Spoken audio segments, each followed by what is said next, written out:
Yn rhodi o'r oeddwn am calon yn brydd, ar ddydd sy'n y bore ar doriad y dydd. Mi gliwn y goglwyd las yn tiwnio mor fwyn, ar ochr bryn uchel ar gangen o lwyn. Fy amser I ganiw ebryll a Mai a hanner Mehefin, chwywyddoch pob rhai, I ffwrdd a foddi yma fy adar sydd fan, a chyndi gwylifan fydd fydd fy nghan.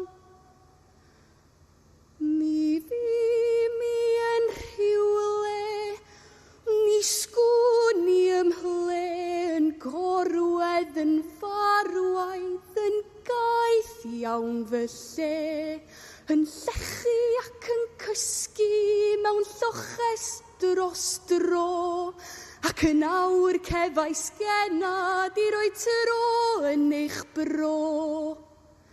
Mae ti gan croeso, mi ddwedai ond y gwir, mae hiraeth amdana tarfor ac ardir, am gael dy glywed yn tiwnio'r hen dôn, amdana ti'r gwcw bydd llawer o sôn. Ni allai ddim canu, ma' hedeg y chwaith, ma' myrestyn rhy ysgafn I gynnal y gwaith.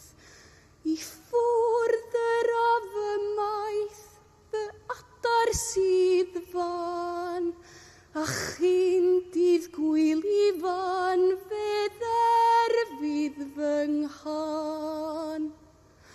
O'r gwcw bach lwydlas, mi chredai ddim byth dy fod ti'n cael canu ac eistedd dy nyth, na ma' gyda gywion yn dirion ar dwyn, gwell gen I ti o lawer gael hedeg I lwyn. Mae gyda mi aderyn a elwyr, y gwas, mae o'n cyd-eistedd gyda'r gwcw bach las, yn casglu bwyd I mi am cadw rhag gwall, a minnau yn canu o'r naill bren i'r llall. Fy amser I ganiw ebryll a Mai a hanner Mehefin, chwywyddoch bob rhai, I ffwrdd yr afymaeth am hadar sydd fan, a chynd gwylifan fydd